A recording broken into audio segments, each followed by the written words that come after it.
Hey, make sure you check out guitarmerch.com. We've got loads of cool guitar, music, and everyone loves guitar t-shirts, hoodies, and mugs, and everything comes with a 30-day money-back guarantee, so there's no risk to you. Head on over to guitarmerch.com. Hey, everybody, this is Craig Garber. Welcome to Everyone Loves Guitar, and we're with the one and only Mike Squires. Mike's a great guy. He's also he's an artist. He has a new project out. He's a sideman. He's had a successful career as a sideman, and he also is host of the successful Couch Riffs podcast, which some of you may listen to. If you don't, you'll check it out, I hope. Let me give you a quick background on Mike. He's from a small logging town in Washington State, joined the Marine Corps out of high school, then moved to Seattle. Played bass and guitar in several indie bands, including Alien Crime Syndicate, Harvey Danger, which had the hit song Flagpole Sitta, which I never knew that was the song, because it's not like they repeat Flagpole Sitta as the chorus. Yeah. It's such a cool song. And The Long Winters, before he joined Duff McKagan's band Loaded in 2001 as the lead guitarist. Mike's also a really good bass player. He's toured the world and shared the stage with a wide diversity of musicians and artists. He's currently living in upstate New York with his wife, Christine, and their dogs. A few years ago, he started the popular podcast called Couch Riffs, where Mike gets a bunch of his musician friends together and they record a first take of a famous cover song. Guests have included Duff McKagan, Alex Skolnick, Miles Kennedy, Keith Nelson, and others. Mike just released a really cool record. It's more like an art project, man, not to take away from it musically, but it's pretty cool, called Number 2 Record. The album is different from anything you've ever heard in that it's a direct reaction to social media consumerism, with every song being 15 seconds long. Each song also has cool artwork, lyrics, and videos related to it. And I just want to commend Mike for creating art that no one's done before, that takes a lot of balls, courage, determination, and tenacity. And he did a good job with all of them. Dude, thank you for coming on the show. That you make me sound so proper and official. Look at that. I'm like, who's this guy you're talking about? Proper and official. I should meet this guy. You know, I meant to ask by me. I live up there. Who am I? How did we meet? Because I remember we bumped into each other at NAMM, but I had a feeling we spoke before that. I don't even remember. Here's what happened. When I started doing my podcast, I was doing it. You know, the name came from the setting. I did it in my living room in my Brooklyn apartment. And on your couch. On my couch, right. And so I never wanted a podcast. I wanted a video show that was kind of like, what were those two guys from Saturday Night Live, that Wayne and Garth thing? Oh, Hans and Franz. No, Wayne and Garth. That's way back. Oh, Wayne, you mean Wayne and Garth? Oh, Wayne's yeah. World. Wayne's kind of like Wayne's World meets, I don't know. Hans and Franz, that shows you how old I am. Good Lord, that's like from the 70s. You probably weren't even born yet, or not. Anyway, I know you were, but not. Anyway. I know who Hans is. They're going to pump you up. They're going to pump you up. Yes, exactly. So one of my guests, one of the earliest guests, was AC Slade. Right. Okay. He introduced us, and he was like, I want to introduce you to this cool guy, Craig, and he has a podcast. And so here's the thing. I was really sheepish about it because I spend a lot of time working in the coffee industry, and traditionally, with sort of like from like the late 90s, early 2000s, like that whole industry is real secretive, and everyone thinks they're reinventing the wheel, and they just aren't. Like they're friendly, but they're just not, you know, it's not much of a community. Yeah. I think it's changed some. So I was like, I don't want to bother him. He's like, no, he's cool. And so he introduced us, and you were super cool. And I was like, oh, thanks, man. You know, I don't want to bother you, blah, blah, blah. And then we run into each other at NAMM, and you're like, I think we were at the Heritage booth. And I was just standing there looking at a guitar, and you walked over. You must have seen my... Oh. That's AC Slade saying, dude, what the hell are you doing? I have everything turned off, but phone calls come through on my computer. That's weird. Yeah, you got to shut off. You got to tick that little button. Are you kidding me? Decline. I don't know how to turn that off. I'm sorry. That's all So right. you were like, "Hey man, you never hit me back."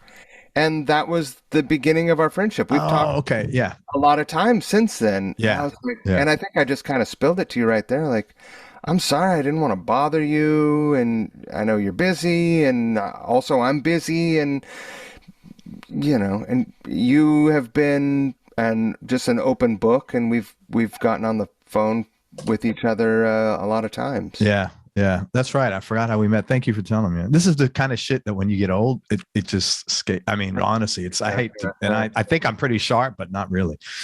Well, thank you for updating me.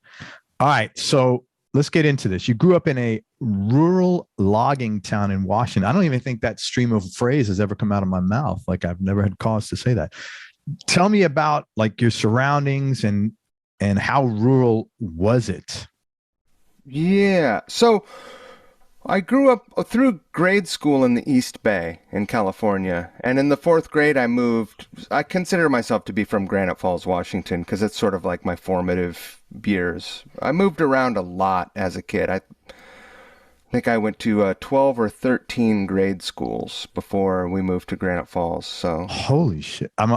Almost scared to ask why if you're comfortable talking about it. oh yeah, yeah, I don't have a lot of filters. It's sort of been like the survival mechanism of just being able to talk about stuff. Uh-huh. Uh, just my mom, she was a young mother. I was the youngest of three kids, and she had me when she was 21, And you were the youngest. and I was the youngest. So, Wow.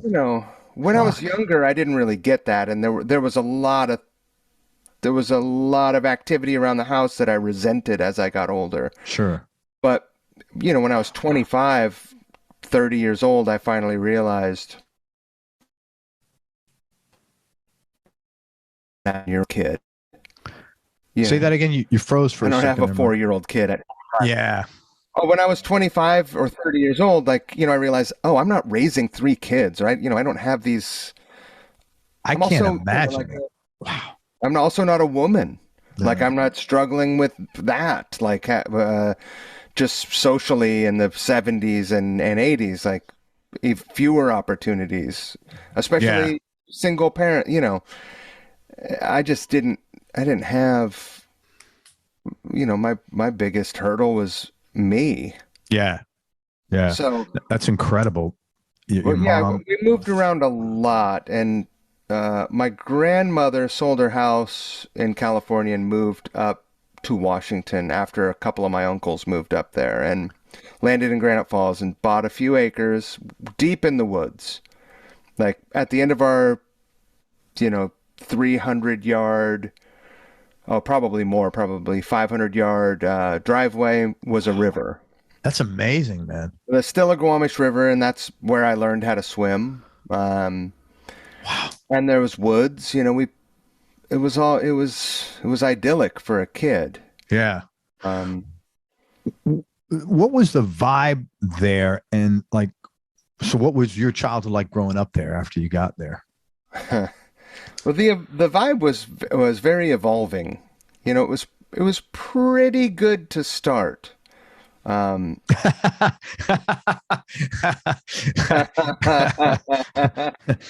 you got you got to understand.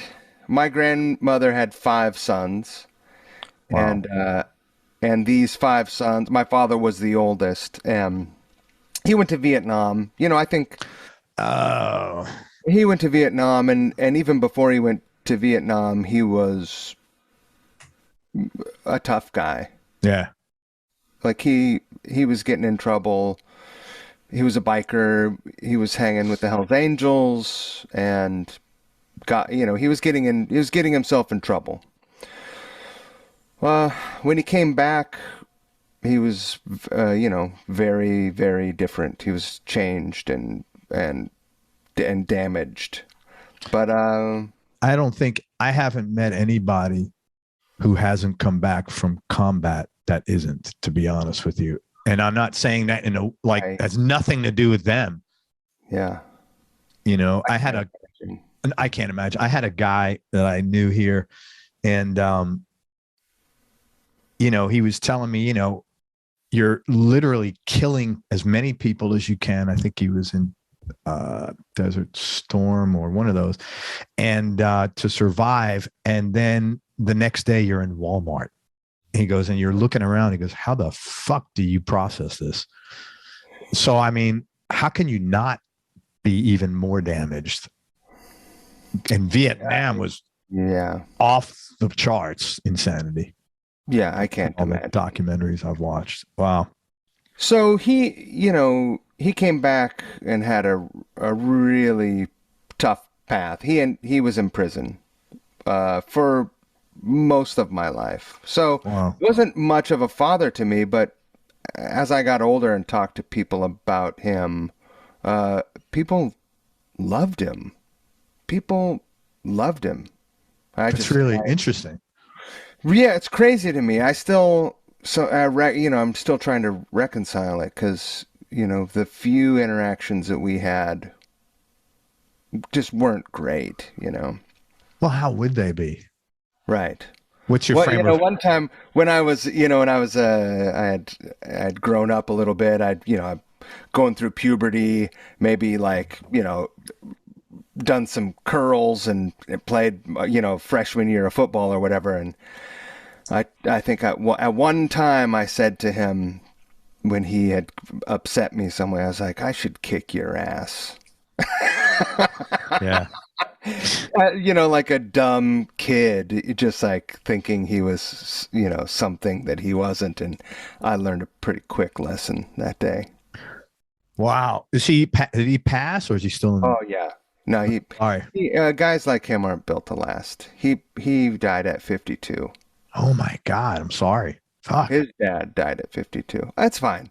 We didn't have a relationship. I didn't go see him when he was passing. Yeah. And I waited for a long time for the regret to come, and it just never did. Mike, a lot of people I haven't spoke to my family in 35 years, something like that. And a lot of people find that, you need to contact them.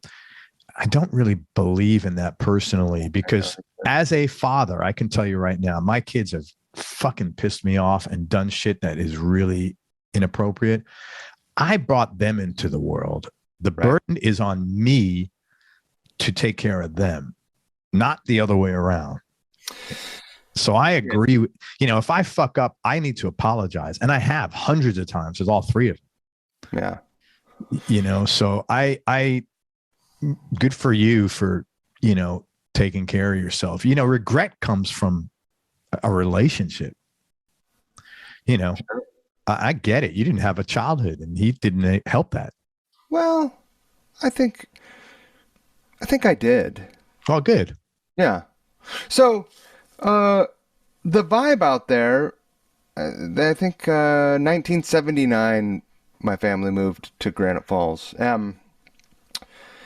The vibe was still pretty good, It was like country living. It was, like Beverly Hillbillies in reverse. In what way? What do you mean reverse? Well, just like kind of like suburban / city people moving to the country. Okay.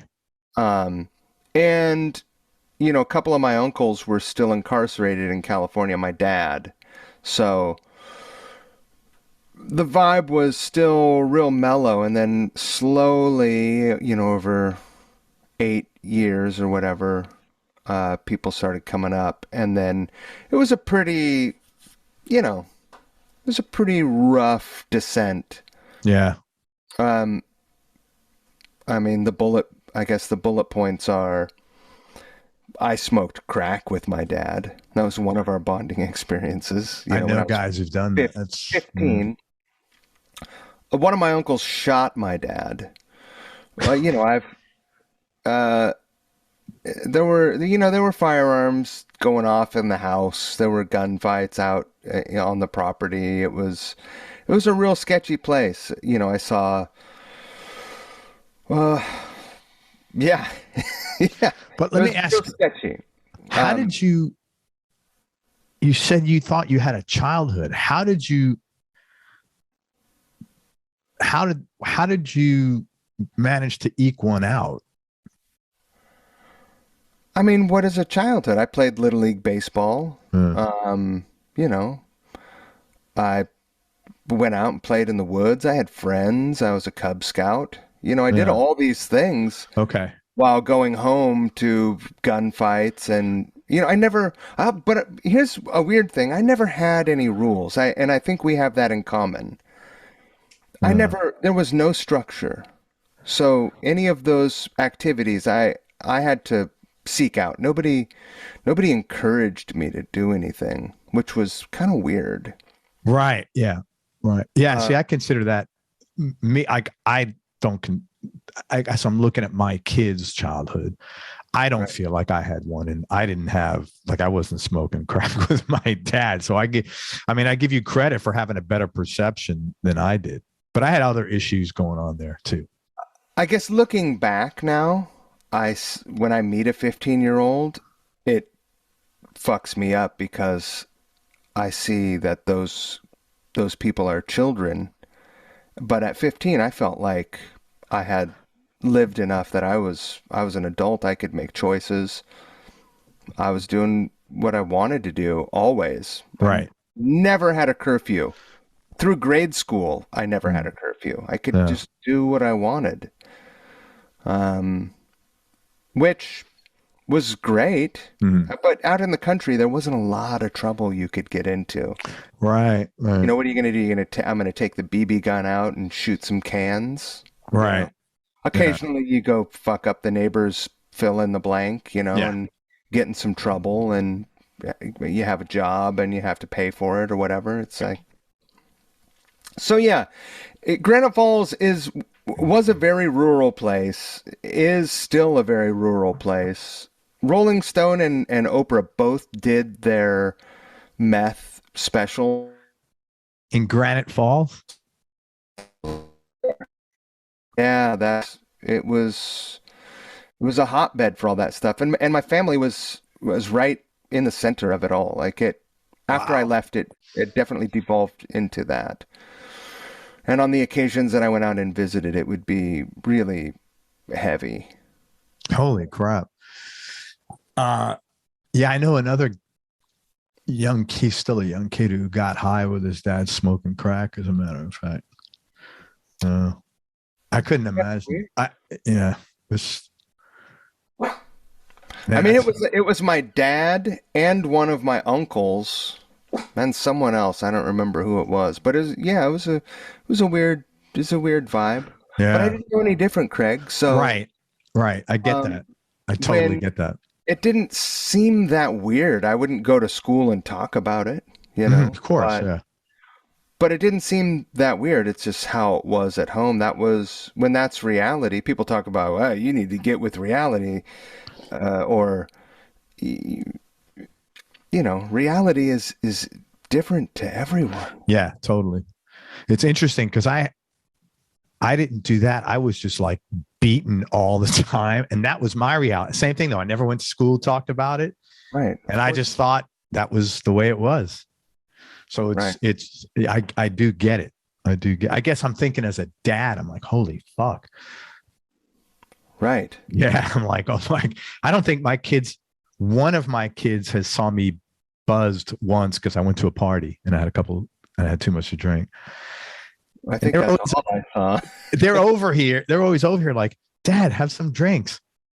And I'm like, why? I'm like, well, what if I have to protect you? And they all laugh because like my sons can kick my ass, both of them. They're like fucking monsters. But I'm always like, yeah. I think the other thing that sort of helped me get through those things as a kid, was that I knew that there were people that had it worse and more, they had it tougher than I did. And they were fine. Right. When we lived in California, when we didn't live with my grandmother, we bounced around a lot, like I said. When you bounce around, you're not bouncing around between like nice condos and Of course. Yeah. You're living with, friends and whatever, living in ratty studio apartments and all these sorts of things. So Right. So you saw that. we always lived in the shittiest parts of town, and I saw a lot, Sure. So I knew that I didn't. It could get really tough, and it wasn't the worst. Yeah. I didn't have like I wasn't sheltered in any way. I didn't have any Sure. illusions about how tough it was. Yeah. Well, Yeah. it's funny that I had tons of rules. I just never obeyed them. I had tons of rules, never obeyed any of them. Come home this time. If I had them, I probably wouldn't have either. I'm like in Manhattan at like 2 a.m. I'm like, what am I? Oh, I got to go home. Right. It just wasn't going to happen. Yeah. Wow. That's heavy shit, man. I'm going to segue to whatever extent you're comfortable. How did that impact you later on? I mean, it probably still impacts me. I mean, Sure. I'm sure. I'd be shocked if it wouldn't, because how would it not? It was weird. Winston Churchill said, "If you're going through hell, keep going." Keep going. Yeah, yeah. Which is, I think, the single greatest piece of advice you can ever give or receive. And I don't think I quite realized it, but I just did. I just kept going. And so when I left home and got away from that and my reality changed, it was a little bit earth-shattering to me. I was like, there was a lot to process. Like, oh, all of this crazy shit was happening. Mm. And I've had to deal with this stuff through my entire childhood. And now I'm surrounded by people who I cannot relate to. That we do not have relatable experiences in life. Very almost much. At all. Right. And so I was really angry, super angry. And, yeah, that's how it affected me. I was angry and sad and all of the awful sort of fallout effects you can have from a childhood like that. Obviously, there's like a lifetime of work, and I totally get it. What has been one of the top 1 or 2 things that have helped you to remediate some of that anger? Forgiveness. Of? Just forgiving people, it's not, and when I was younger, I wouldn't have been able to put it together, but, because carrying around anger is it's a burden on you. The person you're angry at, doesn't affect them, Yes. Forgiveness is about you. It's about you unburdening those feelings that you're holding on to. And I think once I started forgiving people, finding ways to forgive people and try to understand, nobody, I don't believe that anyone who had negative impact on my life as a kid, we're almost exclusively family, I don't think that any of those things were intentional. And I don't think that, even when they were under the influence of everything you can imagine, they would have changed it if they knew how it was affecting me. Right. Did you find, like, before you did that, because that has helped me as well, in addition to other things, but did you find you had to forgive yourself for stuff?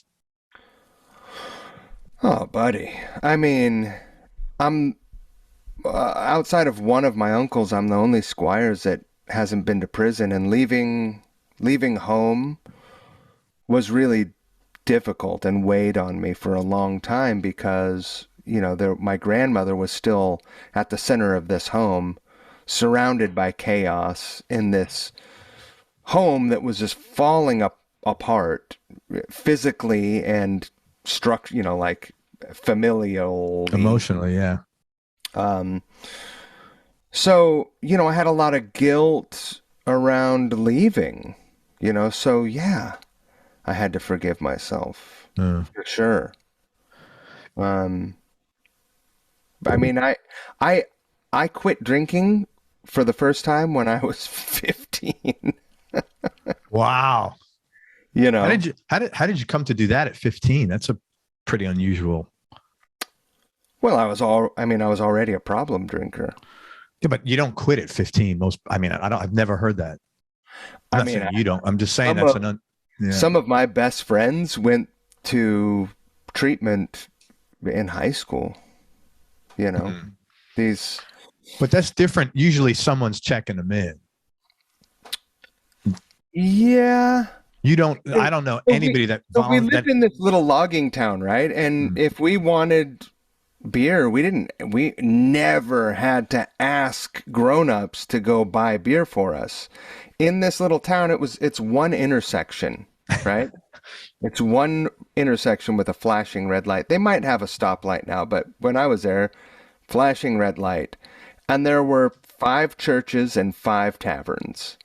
And you could go to the parking lot and we called it beer cooler, and let's go beer cooler, and you just go, and in the back, it's a logging town, so in the back of one of these big trucks there's a cooler, and in the back of every truck, and you just take the beer out of it and go. okay. Yeah.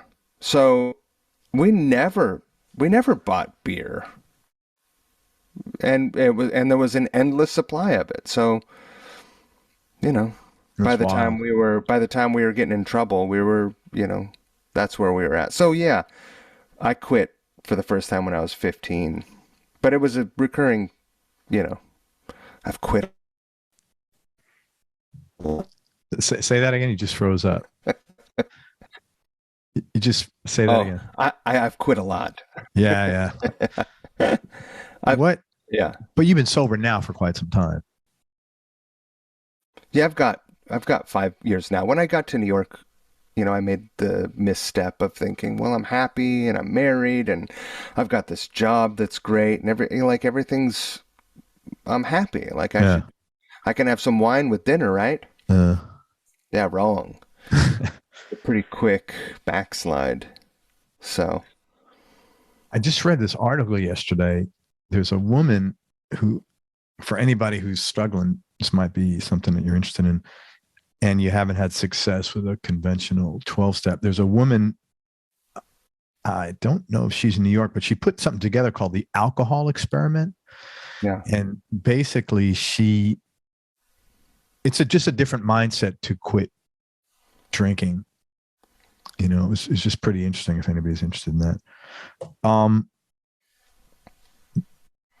Okay. I forget what the original question was. No, it was what's the vibe? And what was the vibe? The vibe at home, man, was rough. Like, yeah.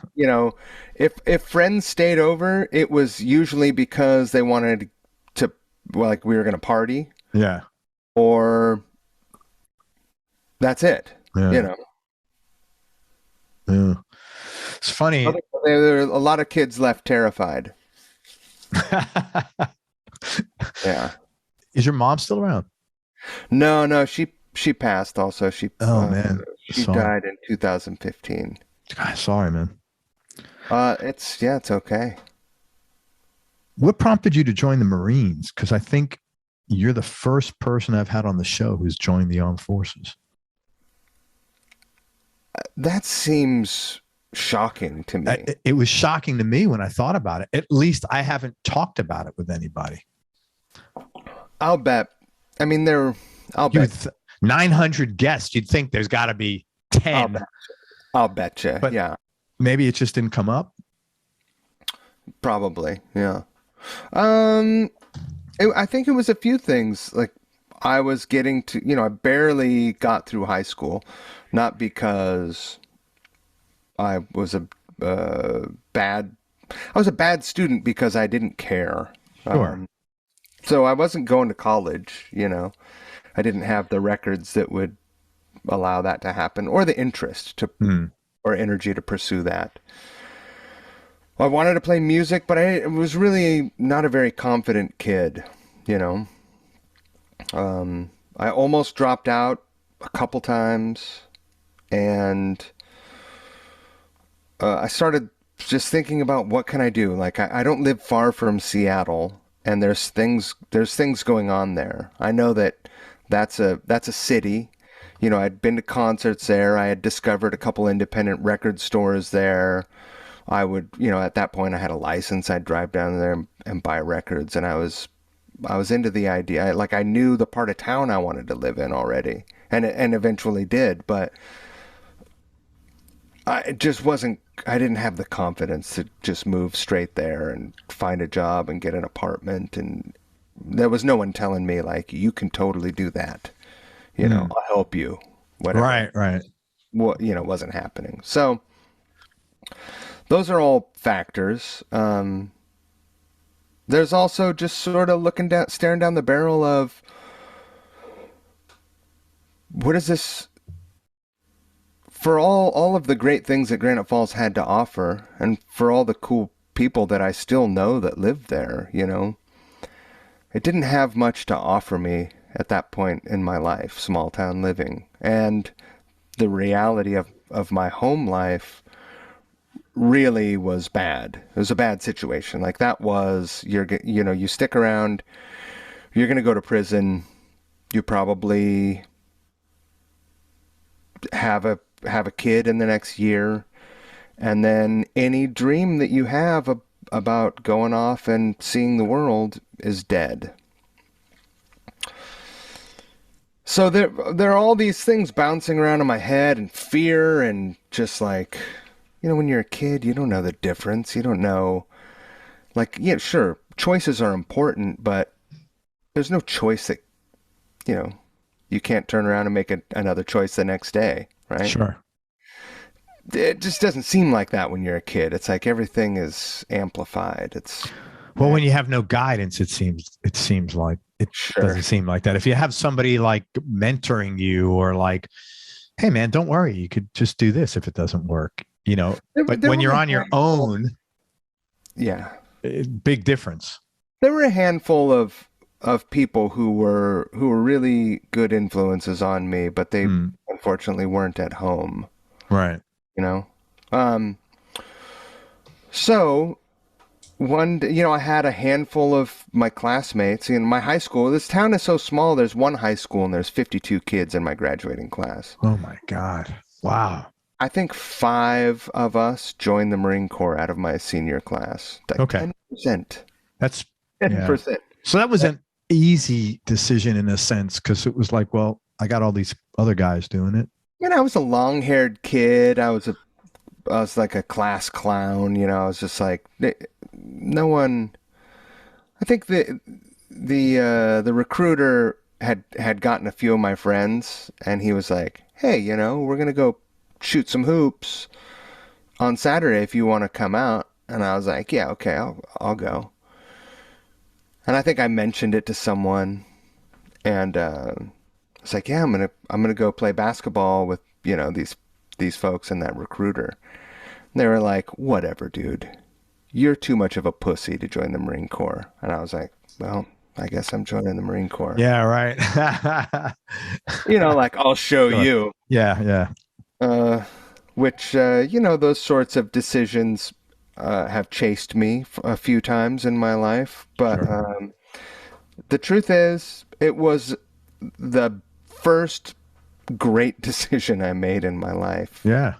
Regardless of what people think about the armed services or the Marine Corps or whatever, I don't really care what people think about it. It was a great choice for me. It probably saved my life, even though I learned how to do greater destruction to myself there, because I learned fearlessness there. Right. Talk about that. Like, how long were you in the service for, and what did you get out of that, good, bad, or otherwise?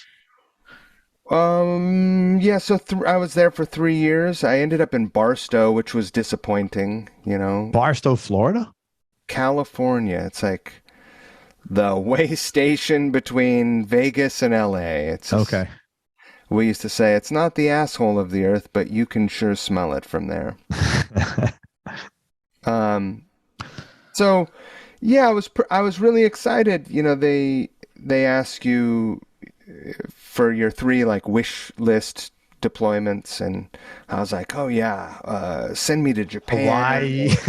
Yeah, yeah, totally. Like all these like things that like no boot should ever be asking for. I was just like, "Pfft, give me the world. And they were like, fuck you, kid. You're going to Barstow and you'll like it.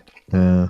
So, they're just, it was almost, I went through boot camp and combat training and then MOS training. And then I got put somewhere more remote and more boring than Granite Falls. Yeah, So that's it was tricky, but I met great folks. I had great experiences. I learned a lot. And I also got in a lot of trouble. It's easy to, you know, it's easy to get in trouble if you want to. Are you still friends with anybody from the service? Absolutely. Oh, that's great. That's really cool to hear. That's the thing is you don't just meet, there's a stereotype of who joins the military, and it's a shame. Yeah, it is. I've met all kinds of people over my life who've joined the service. And I know there's a part of me, I don't really have regrets, but there's a part of me that said, man, I probably should have joined the service. I would have had my shit together a lot sooner. Fucking Jimi Hendrix was in the army, Right. you know? Like Right. when you think about someone who is in the army, that's not the first person you think of, right? Right. So the stereotype doesn't work. Mm. Yeah. People But join yeah, for no, all sorts of reasons. folks there. Really, really cool folks. That's awesome. What's the Really cool folks. number one thing you got out of there that was positive out of that experience? For better or worse, I had to follow the rules. I had rules. And honestly, the easiest part of being in the Marines was boot camp, which raises a lot of eyebrows. But for the first time in my life, I never had to make a choice. I never had the option. It was so structured. All you had to do is follow directions and to Well, succeed. you just kept your mouth shut. Gotcha. And if someone said hit the deck, you hit the deck. And if they said climb that rope, you climbed the rope. And you did it with as much energy as you possibly could. Hmm. That being said, I laughed a lot in the Marine Corps because there was so much absurdity. Right. It's common. I mean, that Full Metal Jacket shit. It's that. It was that. It's changed a lot, I hear. Yeah. But I would laugh out loud. I'm just like, I can't even believe this is happening. So I got I got thrashed a lot. I got in a lot of trouble in boot camp, of course. How come you didn't re-up? Like after 3 years, you'd had enough. Did you have like say I'm I know If I could have if I could have been in boot camp, it occurred to me like being a drill instructor would have been really fun. It seems like a lot of fun. You're just like a chaos orchestrator. And it's fun. Like you would see these guys laughing. They would take their cover and cover their face so that no one would see it, but you knew what they were doing. It was, it's just like there's a lot of games. And it's just, right. there's like these things to break you down mentally. Sure. They break you down and give you an absurd task and tell you to do it. And they get you to the point where you fearlessly do that task. The big picture, if you zoom way out on that, it's pretty sinister what is actually happening. It's like, all right, well, there's a greater purpose to all this. but in the moment, it's funny. It's fucking really funny. It's absurd. Maybe not funny, but yeah. I wanted to be in Seattle. I wanted to play music. I actually made the mistake. Things relax a little bit the last 2 weeks. It's not like you're calling your drill instructors by their first name or anything, but at that point, they ease up a little bit on you. And one of our drill instructors played guitar. And I asked him if I could play his guitar, and he was just like, I think I must have done 500 push-ups that day. Why? Oh, you don't ask if you can do, that's not the kind of really? Yeah. You have. No. Yeah.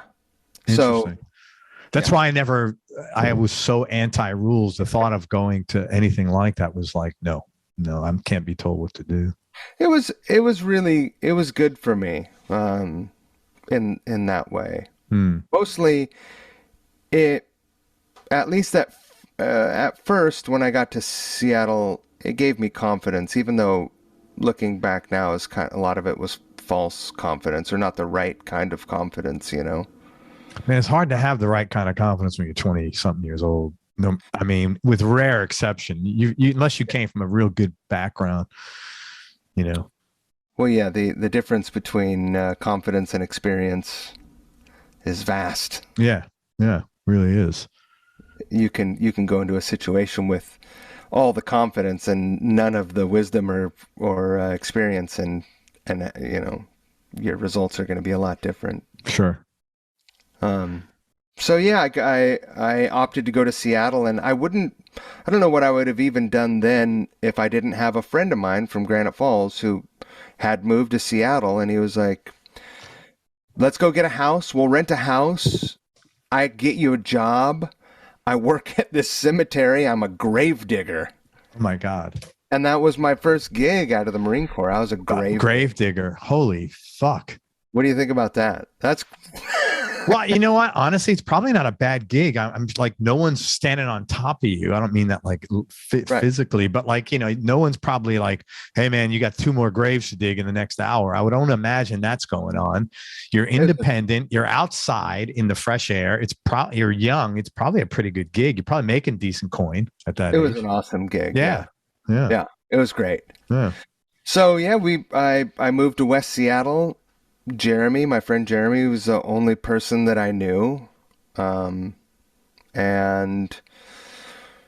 I just put myself to task. I was like, all right, well, I want to be in a band, So it was tough. I wasn't a part of a community. I had this weird day job that, I was fresh out of the Marine Corps and I was a gravedigger. So that sort of what is that like when you're meeting women? You're like, hey, what do you do for a living?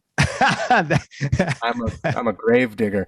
Yeah, it only appeals to a very narrow margin. Yeah, that's got to be a bit challenging. It's not always what you're looking for. Yeah, it's not like I'm a dental assistant or something like that. Yeah, I haven't had a lot of conventional jobs. Working my way through med school, something. Yeah, I'm a gravedigger. That's got to be a tough one. I started going to gigs, seeing shows, multiple nights of the week, and just not having the best time meeting people. I responded to a few ads for bands. In the Rocket magazine, and I didn't have great gear. Yeah, it didn't make a ton of money. I had a crappy car.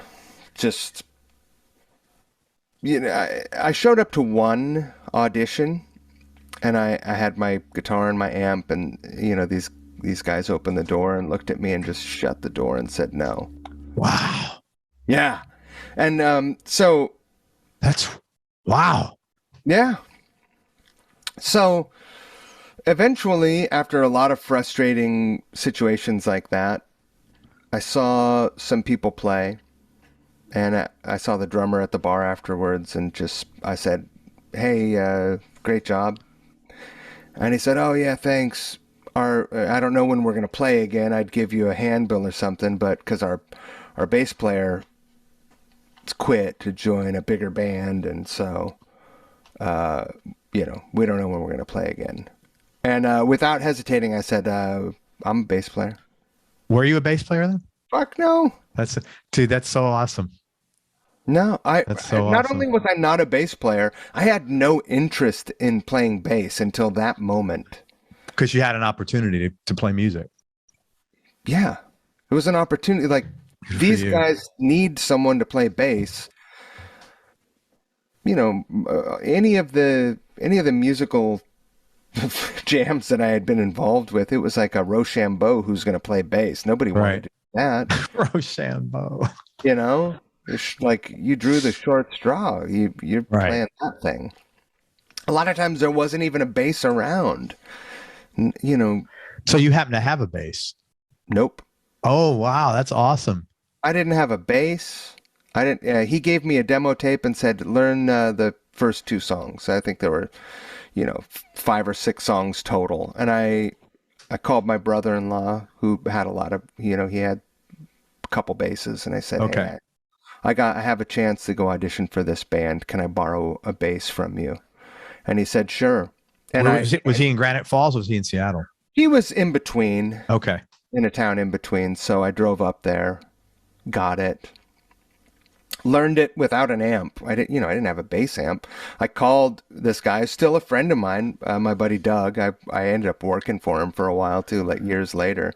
And I said, "Hey, do you guys, is your old bass player's bass rig still around so I don't have to drag mine down there?"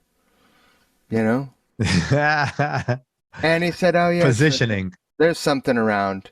I said, "Great. Okay. See you tomorrow," That's And so I showed cool. up with this lone borrowed bass. I knew all the songs because I really wanted the gig, Right. and I knew, I wanted it, so I got it. And then that was it. The first 2 or 3 bands that I played in Seattle, I was a bass player. And so experience was on bass. Still love to play the bass. You still love to play the bass. Yeah. Yeah. So yeah, but I lied my way into that gig. That's great. And I don't think there hasn't been a ton of occasions where I've been invited to join a band. I've invited myself to join just about every band I've joined since then. Good. You don't get paid more for getting invited, Well, I guess not. Yeah, It's not any more fun, or there's when you're up on stage and not thinking, man, I wasn't invited. right. Yeah. So where did that lead to musically? Well, it was not the kind of band that I really wanted to join. It was like this sort of very 90s, but also hippie. It was like this weird jam grunge fusion thing. And so I learned a lot playing with Doug as a drummer. He was into odd meters and all, a lot of interesting stuff. He introduced me to some cool music. I learned a lot of just about musicality and got in touch with sort of my musical voice then. But I wanted to do other things, and the band rehearsed a lot.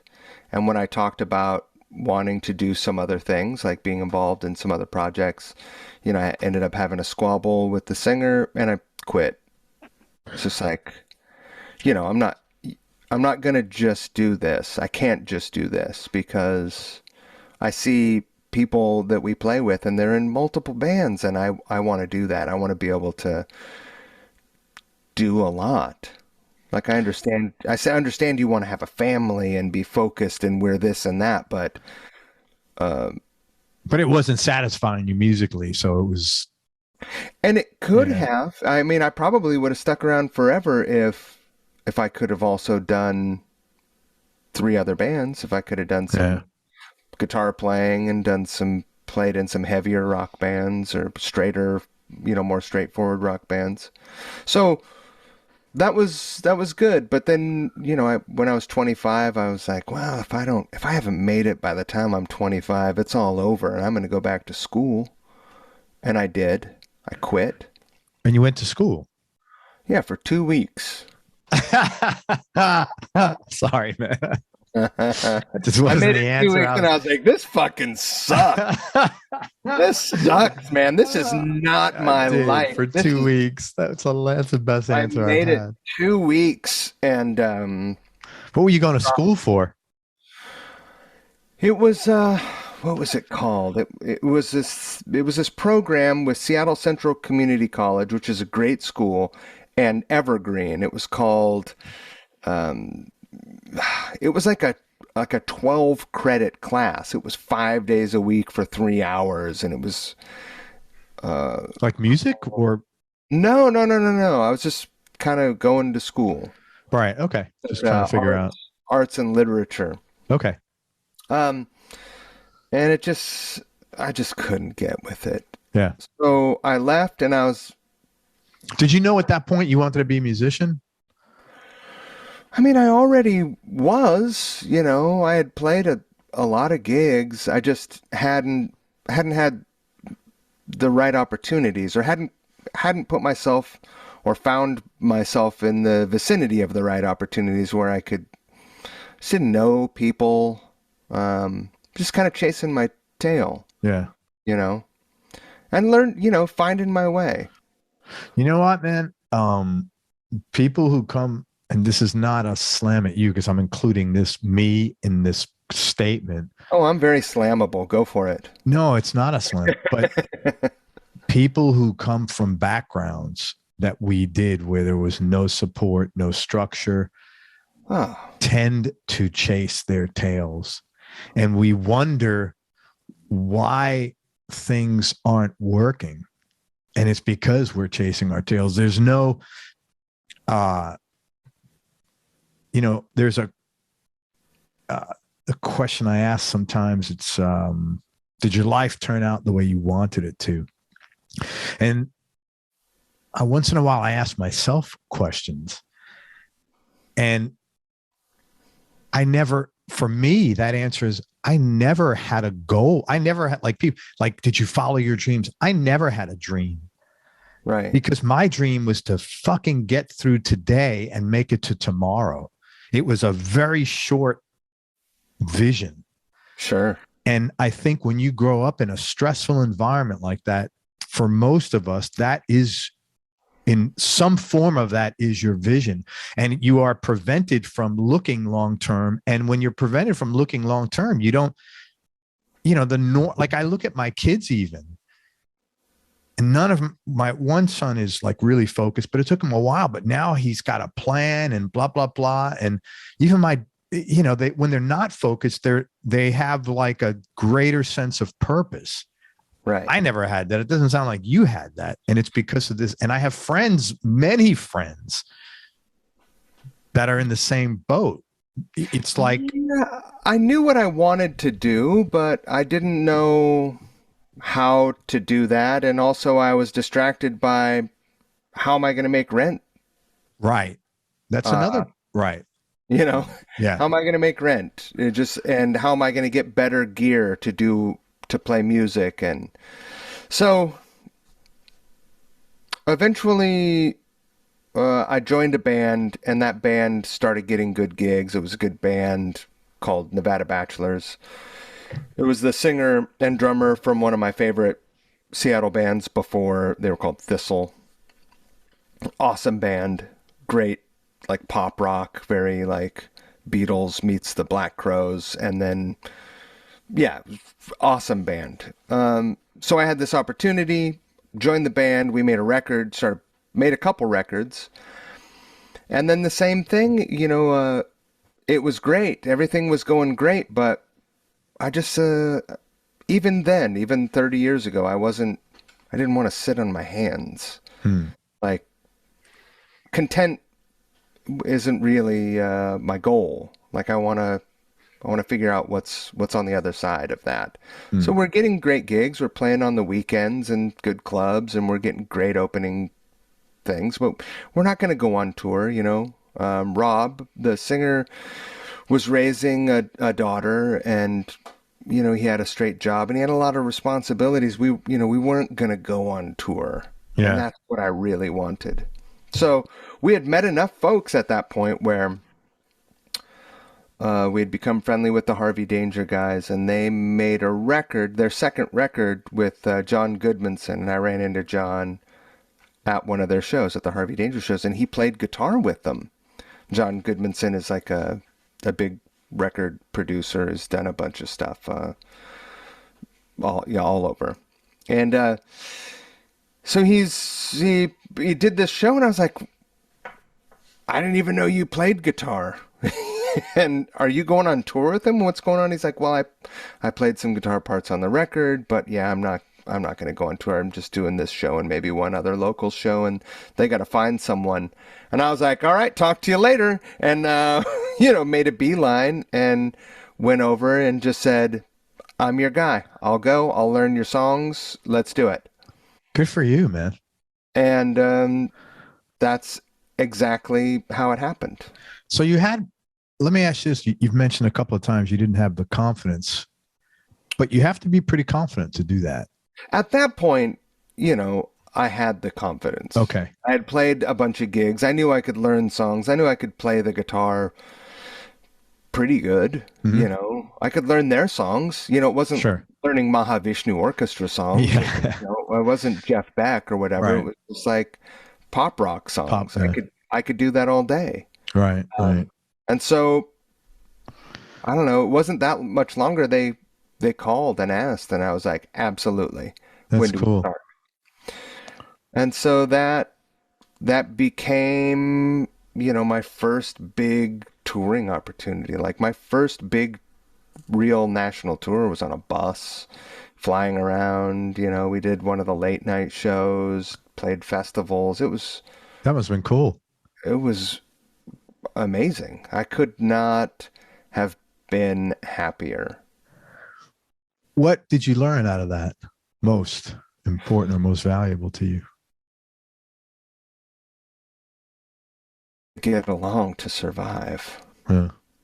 That because we were in the submarine. We were around in a bus, and I don't know. There was a lot to it. It was, like I said, it was my first time, so I still had a chip on my shoulder about rules. So I butt heads with the tour manager. But I learned how to be on stage more, because it was also my first big stages. It was great. And, my friend John Roderick, who also joined the band, at one point he was like, you should move around a little more. That's how you learn. That's cool. And, what I did is I watched The Kids Are All Right every night before we played. That's so funny. It's a great motivator. Yeah. Because there aren't a lot of showmen better than Pete. No, he moves around like a ton.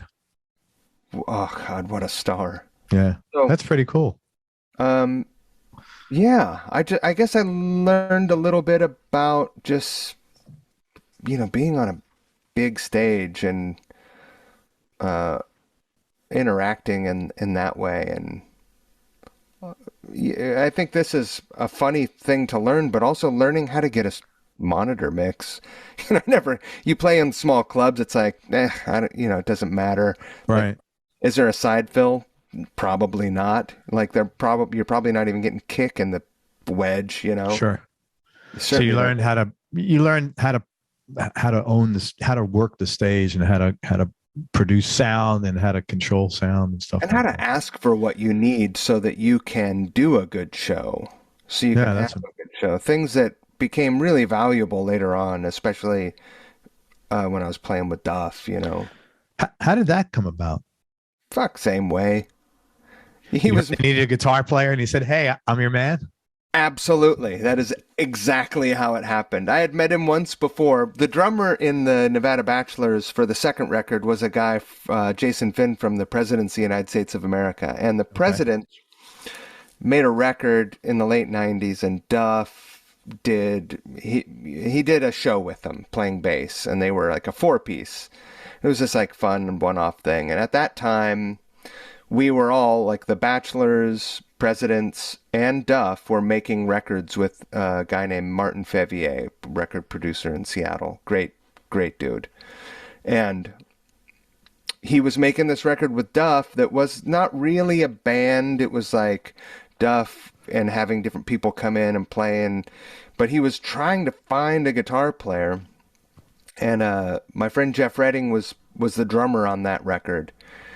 And I was like, hey, man, I heard you guys can't find a guitar player. What about me? And at that point, people knew me as playing in these indie rock bands like Harvey Danger and The Bachelors, which was just like, sounded like Wings or something, you know? And he was like, you know.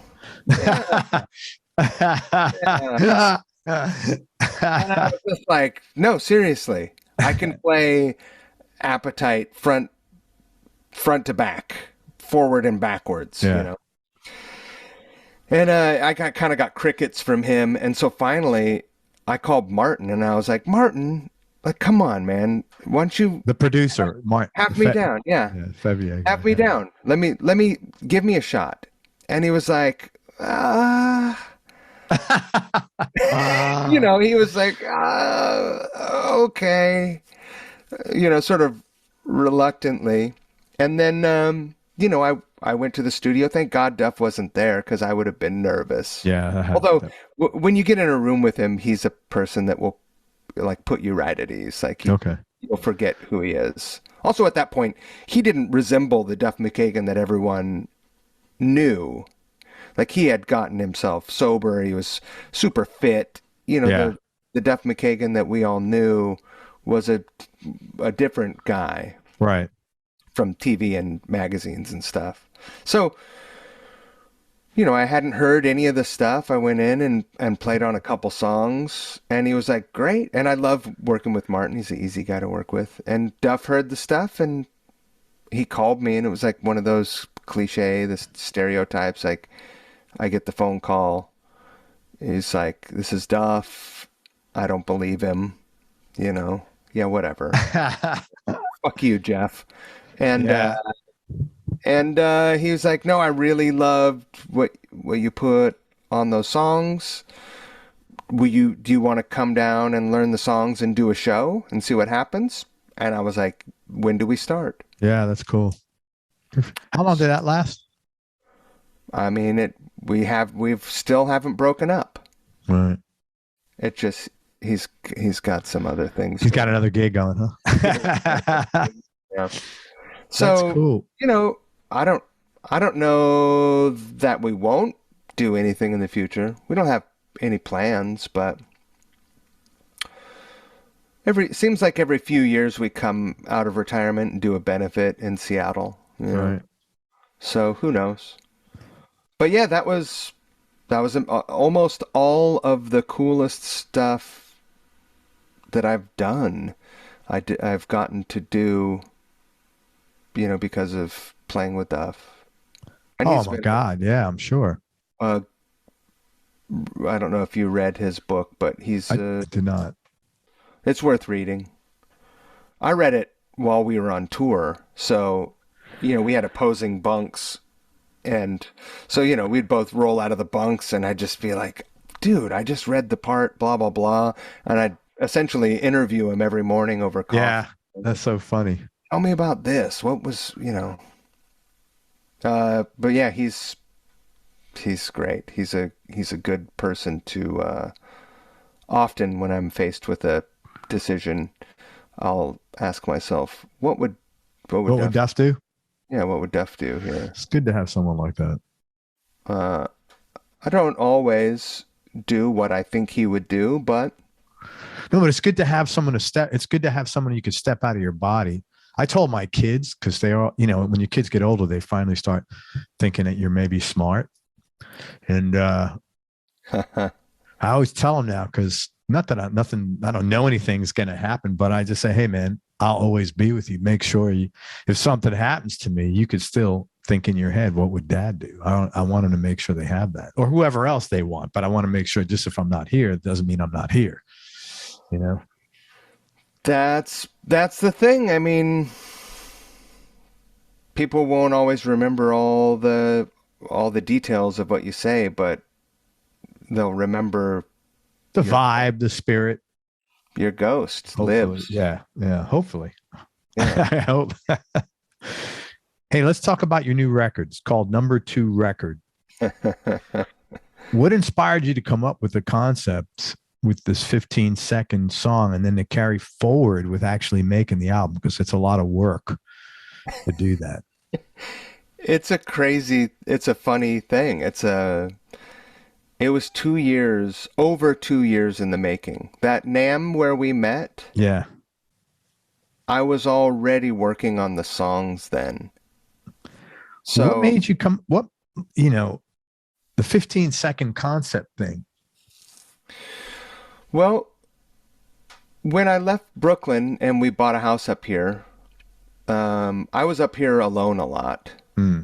My wife would work in the city. We still had a little apartment there. Yeah, I remember So that. she would just come up on the weekends, right? And all of a sudden I live out in the country. I'm super isolated. It's just me and my dog. The phone's not blowing up. No one's calling and saying, "Hey, come, let's go do this or that." So I picked up the acoustic guitar and I thought, I'm going to learn some songs and see if I can sing, because I've never been a singer, and I don't actually really love to sing, but I learned some songs. It's all still documented on my Instagram, even these songs that eventually made the record. I learned some songs, would practice them, and then eventually I was like, I'll just voice note record myself and see. And I was like, well, it's not great, but it's also not terrible. I'd already done Couch Riffs and the original version of Couch Riffs, which was just me on a couch doing a first take guitar cover. And I give And you credit for thinking of things that aren't really being done and then doing them. well, I'm not really a path of least resistance guy, you know? But I feel like that's not that's common. that's That's good. that's what everyone will do, and typically I don't want to do what everyone is doing. Mm-hmm. So I thought, at a time when you can go on the internet, usually Instagram, and there's just someone doing something mind-boggling, just so over the top, flawless, looks killer, sounds killer, seems unrealistic to me. And also it's just like, it's entertainment, but I don't relate to it. I'm still entertained by it, but I might as well be watching a skydiver. I've never skydived. I can't relate to that. I can't Yeah, I relate get what you're to an saying. astronaut. So I thought, I'll go on there, warts and all. I'll lay it out there, do my first take, and just show myself struggling, and maybe over time there'll be this story arc. So that's how that started. And then, singing and playing guitar was the same thing. So I thought, I'll record myself doing a couple of these covers. It was like Terry Reid and Neil Young Terry and Reid, yeah. Big Star and this kind of stuff, right? And honestly, it was a pain in the ass to post them, because you post these stories onto Instagram and they'll cut it up into 15-second segments. So if it's 47 seconds, there'll be three 15-second clips and then a 2-second clip. And Yeah, that's annoying. I would find that I was editing these things and trying to prepare it to post more for a larger amount of time than I was spending. Now they go to a minute, right? I think so, yeah. Yeah. And so I thought, eventually it just sort of evolved into this thing where I was trying to write 15-second songs. And, 2.5 years ago, if you go onto my Instagram, you'll see me. I would write these songs after work. I'd come home, sit on the couch. My dog was there on the couch with me, and I'd write these songs. They were 15 seconds long, and then I thought, I wonder if I could record one of these. So I made a demo of it, and then it just steamrolled. I thought, I'll do since it's it's how deep do you want me to go here? Because it sounds sort of pretentious for me to call it art, but I over considered every facet of this, like from the title to why I chose a flexi disc, the artwork. I mean, it's No, it's art. I'd say it's art. It's Yeah. it's a whole piece. It's not just it's visuals, it's lyrics, it's all combined together. And the way you presented it. I called it number 2 record because it's sort of Big Star has number 1 record, so that was taken. I thought the best title of any. I mean, I'm not going to self-title it Mike Squires. It's got to have a name. Number 1 Right. record taken. Number 2 record worked because as a part of this sort of big picture of what I'm doing here is like attention spans are short. People don't treat music the way they used to. Honestly, people treat music like shit. And so I'll call it number 2 record, and I'll put it on the shittiest physical format you can put it on. And I'll treat it like like product X. So Right. if we were taking product X and you wanted it to go into like Walmart, like let's say that is in, capitalist vision, what place do you want to have your product X distributed? Probably Walmart. That's where it's got the greatest opportunities, right? Mhm. So what are you going to do? You're going to reproduce it as cheaply as possible, and then you're going to overpackage it.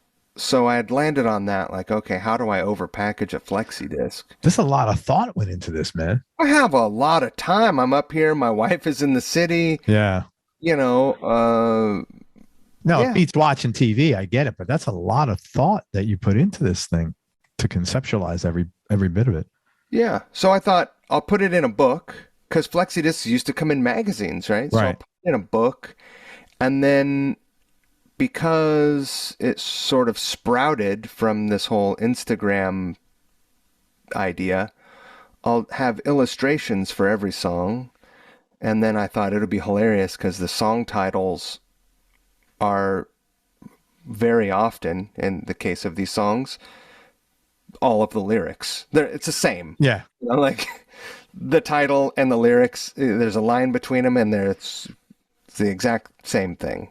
Maybe there's a couple more lyrics than in the title. So I'll put the title and all the lyrics, and then I'll overexpress to everyone what the song is about in a short story underneath the lyrics to take the personal experience away from everyone. So I'm oversharing because that's what people do on social media. They overshare. Good Lord. That's a fucking true statement. I mean, Yeah.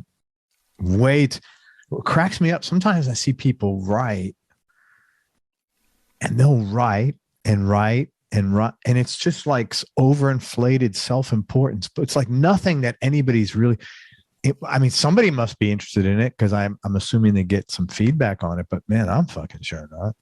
Yeah. So, yeah, that was the concept alone, and then the QR code thing came along, and I thought, oh, wouldn't it be great if I also made it a video book? So I put a QR code on every page. And it works. It goes right. I checked it out. It goes right to the. If you scan the QR code, it take you to a video of me reading that page to you. Because I thought, look, everything, including music and the musical styles, is very all over the board, right? Mhm.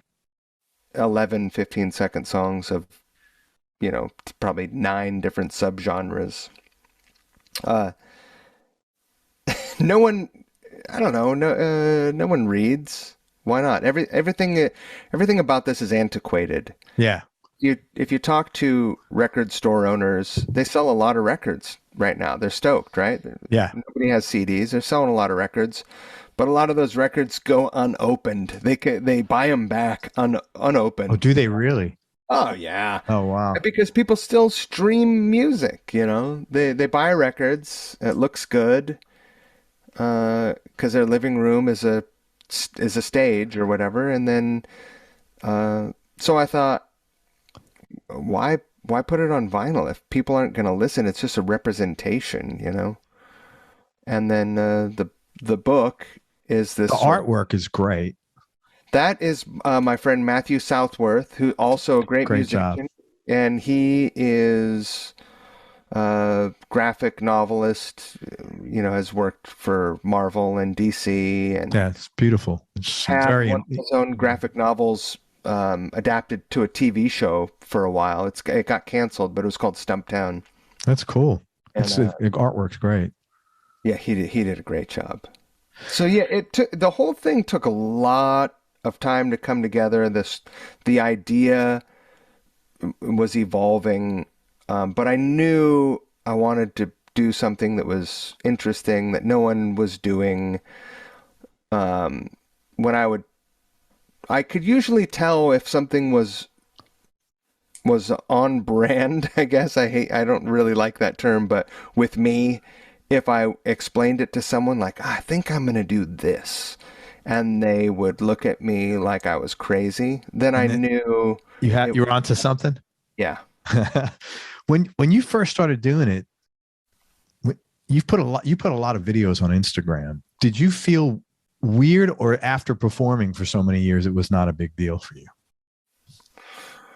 For just in general, when I started? Yeah, like outside of this show, I don't think I would ever put a video on. I don't know why, but I just. Well, when I started putting those videos of me playing, the foundational concept was, look at me. I'm not that great. I'm not Steve Vai. I'm not Zach Wilde. Right. I'm not Nels Klein. I'm not a virtuoso. I am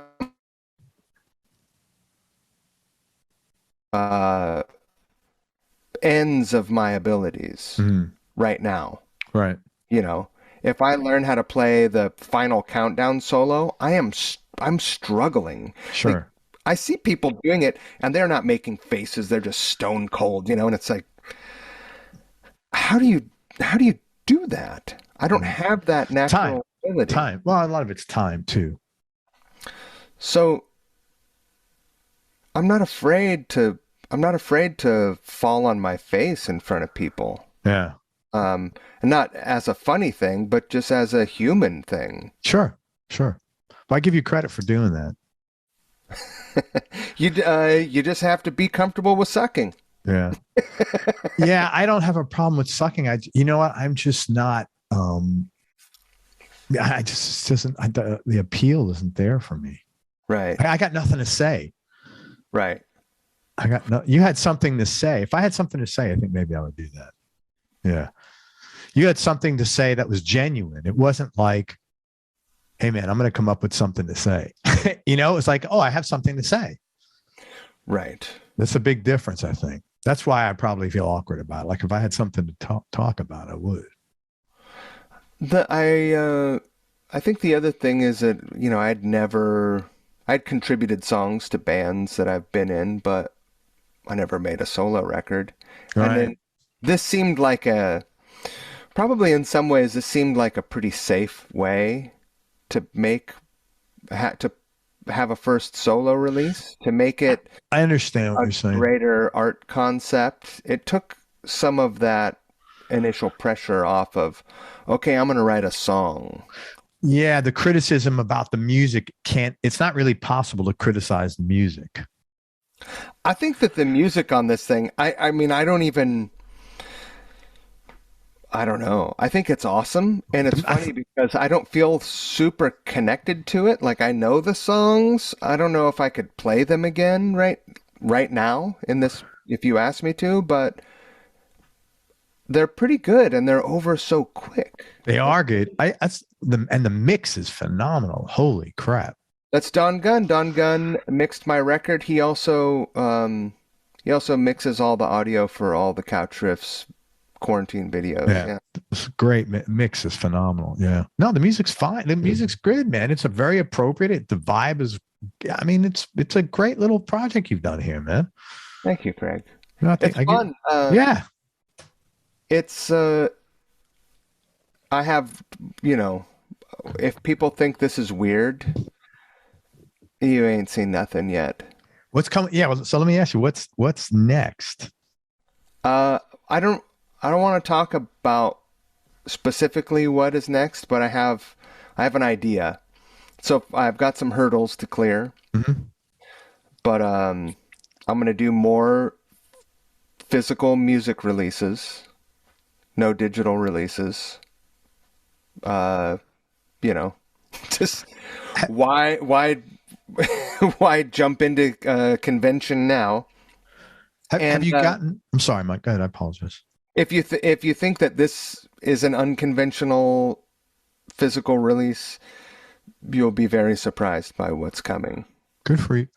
Has any press picked up on this simply because of the 15-second thing? The social. No, I'm surprised, man. I don't know how to generate press. It's not like I can offer anything here, but I'm surprised because it's so different and it makes so much. When I hear the whole thing about the consumerism, I made it as schlocky as possible because that's how people treat music, and everything makes sense and conceptually fits that you've done with this whole thing. Like I said, I over considered every single aspect of it. But even the album cover. That cover is great. But it's very congruent. It makes sense. It's one smooth working plan. It makes sense when you lay it out the way you just did. I also, I guess I've talked about this publicly. I made the book, too big to fit into a record slot with your 7-inch. Oh, your CD? Singles. Oh, your 7-inch. Okay. And then too small to go with your big records. And it's awkwardly shaped, so it doesn't sit on a bookshelf great. That's hilarious. So it's by design kind of forces you to leave it out because I wanted people to engage with it. Engage with it. Yeah, of course. Pass along value is good. Pick it up.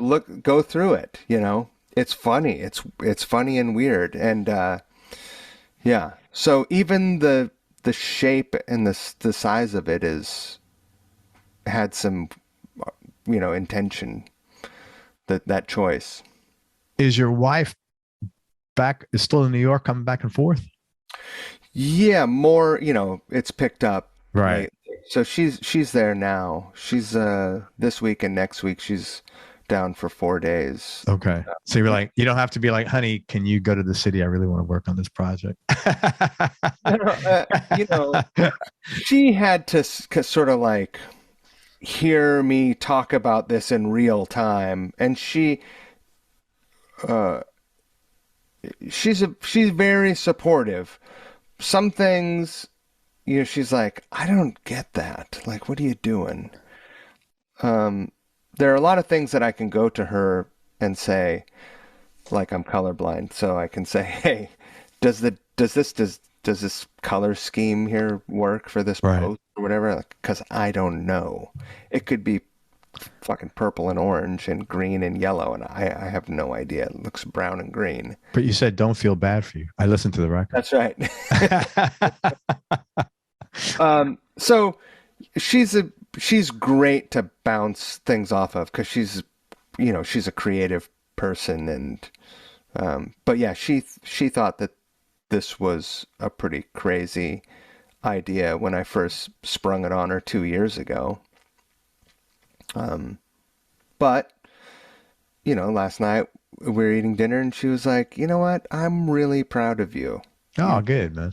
You do more shit than anyone I know. That's cool. I was like, God, I wish something would stick. You're like, even a broken clock's right twice a day. What the hell? That's right. Well, congratulations, man. It's a really cool project, and I'm looking forward to hearing what you do next. It's been super gratifying to, conceptualize it and see it all the way across the finish line. It should be. It's a really good. It's a really busy year last year for me. Not too many people born and raised in the Northwest settle on the East Coast. I'm assuming you came here for your wife. Yeah. Yeah. It's funny. I had a guy on the show a while back, and he's from LA, and he's living in Jacksonville. I'm like, dude, what are you doing in Jacksonville? He goes, Craig, take one guess. I said, a woman. He goes, of course. She wasn't going to leave New York, and I was already thinking about leaving Seattle. At the time I had a job that I could live anywhere on the West Coast. I was thinking about going to LA. I thought about going even to Spokane and buying a house there because you could get a house for pretty cheap, 7 years ago. And, we reconnected after years of being apart and dating previously. Oh, you and your wife? Yeah. Oh, that's cool. I didn't know. That's a nice story. Yeah. And so we had this like long distance thing for less than a year, and we got married, and I moved to the East Coast, and we were off and running. Good for you. And you had like an anniversary, like a 5th or 6th anniversary recently, I think I read. We'll have 7 years in July. Dude, congratulations. Yeah. It's awesome because, relationships, any relationship, it's not, there are a lot of moving parts. You got you got to work it. You have to put effort into it. There are 3 lives in a 2-person relationship. There's individual lives and then your life together, right? Totally. Yeah, I agree with that for sure. So we have both learned a lot. And it's really great. And I think it's better than ever. Very cool. Yeah. What made you start Couch Riffs, sorry, and what were your biggest challenges with the show? Well, I started doing it because, like I said, when I moved to New York, I got a new job, and I was selling coffee for this fancy indie fancy pants coffee company. They got in some trouble. Fancy pants. Yeah. Like, still some of my favorite coffee. One of the owners got himself into trouble, and it affected, everyone. So we lost a ton of wholesale business, and as a salesperson, not good. That was why I was there. Yeah. So people weren't touching us with a 10-foot pole, even though that guy was gone, So I found myself unemployed. And there's a funny story. After a while, there was a few months, probably 2 months of me being unemployed. There was a music gear company. I sent them, they needed a product specialist, and I'd done some work like that before. I sent them my resume, and they were like, your resume is awesome. We love it. Can you make us a video of you playing, a couple of these songs are all in the key of E, basically like songs that you hear in every Guitar Center across the country, everywhere. Hey, we don't yell at people walking by in this family. Okay? Hey, that's none of your business. That's how you deal with these guys. There you go. So I did it, nailed it, thought I killed it, and I didn't hear anything, and I was like, man, that's really a drag. I went back and watched the video, and I I realized, wow, I have been unemployed for 2 months. I really didn't consider at all. I was in sweatpants. My hair was unbrushed. I was unshaved. For the video. Yeah, just in my socks, But you're a musician. That's like what. Right, but you're making a video for a gig where you're going to visit. Oh yeah. You're going to be out as a rep. Yeah, as a rep. Yeah, that's. Yeah. I realized, oh shit, that's why I didn't get the call back. Look at me, I look like a damn slob. So, I showed my wife the video though, and she said, it's really cool. It looks cool. It sounds cool. You should put it on Instagram. And I was like, I don't know. And so, but I did it. And it got a decent response. And so she said, you should keep doing that. I think probably because I was unemployed and pacing the apartment. And that's how it started. That's cool. So she pushed you to start it in a sense. Yeah. That's cool, man. Yeah. That's a good story. It is a good story. A lot of times people say, what you should do? And that's like the worst way to start a conversation with me, typically. But a lot of times when my wife says it, I listen. Yeah. Right. Because she probably knows me better than anyone. Sure. It depends who's the source of the information. That's Guys come over to me in the gym. Hey, you know what you should do? You shouldn't do that exercise. And I'm looking at this dude and he's half my age and in 3 times my size, not in muscle. And I'm like, okay, thanks. Thanks, friend. Shut the fuck up and leave me alone. Let me work out. I know. So I know what you mean, man. Yeah. So I started doing these things, and I was doing Europe and Highway Star and all these sort of like some of my favorite songs, or songs that I always thought, here are these classic guitar solos that I probably can't play. They're probably too difficult for me. And then I would just crash course, and then I would record the first pass and post the very first take. And it just snowballed. And then I thought, all right, maybe I can get someone over. And I can, like 2 people. And started doing that. And that's, Duff came over, and Dave Rude, and Matt Sweeney came over. And those guys all lived in Brooklyn, or they just were in town? Duff was touring through town, and AC lived in New Jersey. So AC came over, and Dave Rude was passing through on tour. So that was a thing when I was living in Brooklyn. Yeah, people would come through on tour, and I could get them to come over. Sure, no problem. After I moved upstate, I tried to not so much. Yeah, I tried to continue that, and I did one with Vivian Campbell, and I went to Poughkeepsie, and I fucking rented an Airbnb. I did this twice. Jeez, man. It cost me $250 to make that episode, and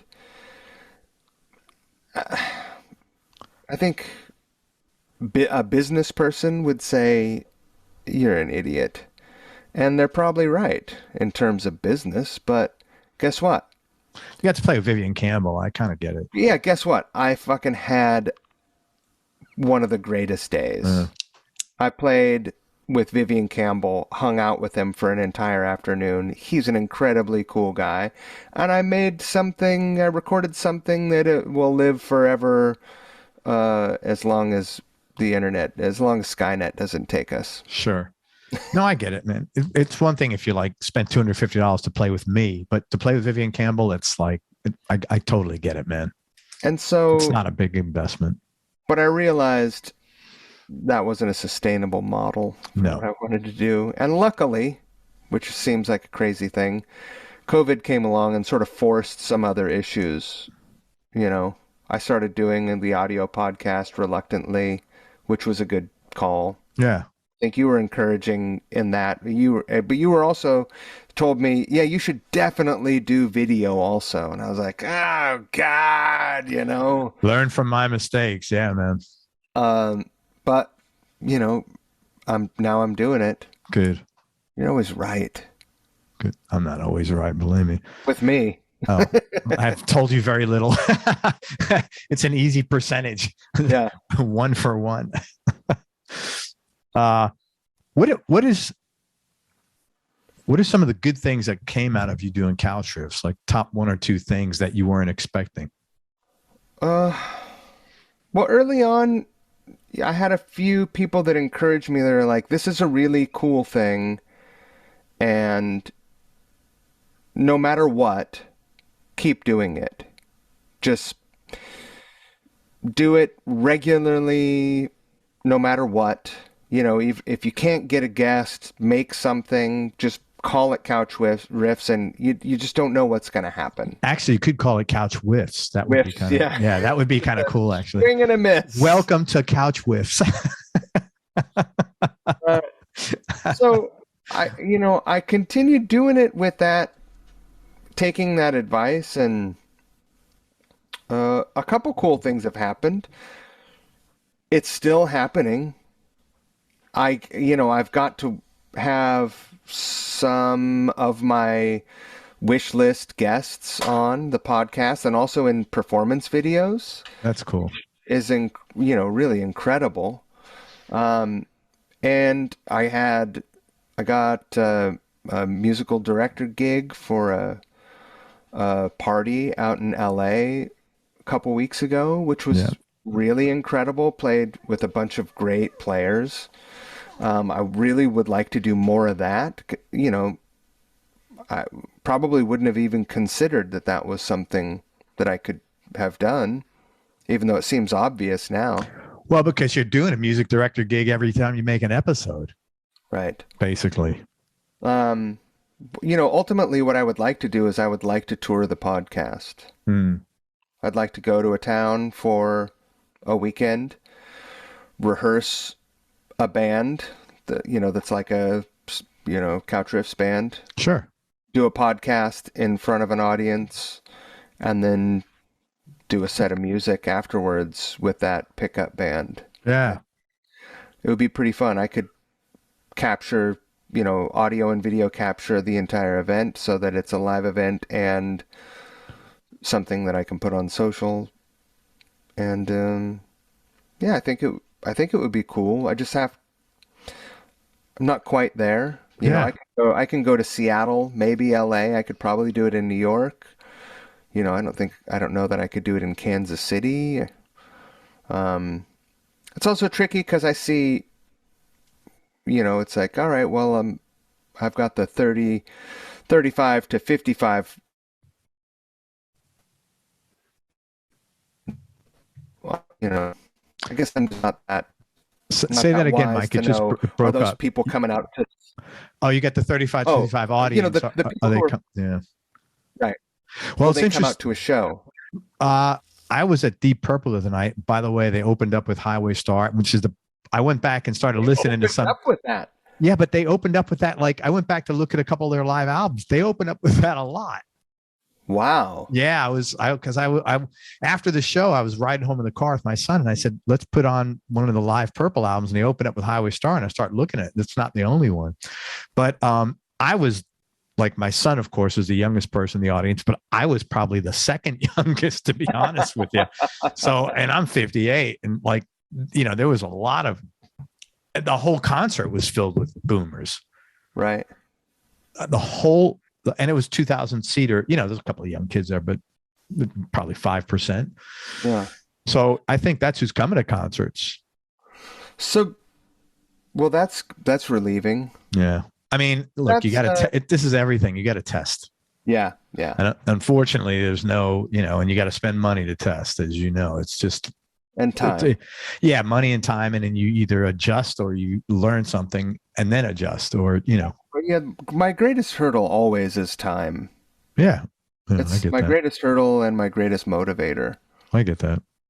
But I also got a touring gig. I'm going on tour this year, and it was just, I think, from about that. Staying active. I'm gonna go out and fill in with this band, Ugly Kid Joe. They're friends of mine. I met them on tour,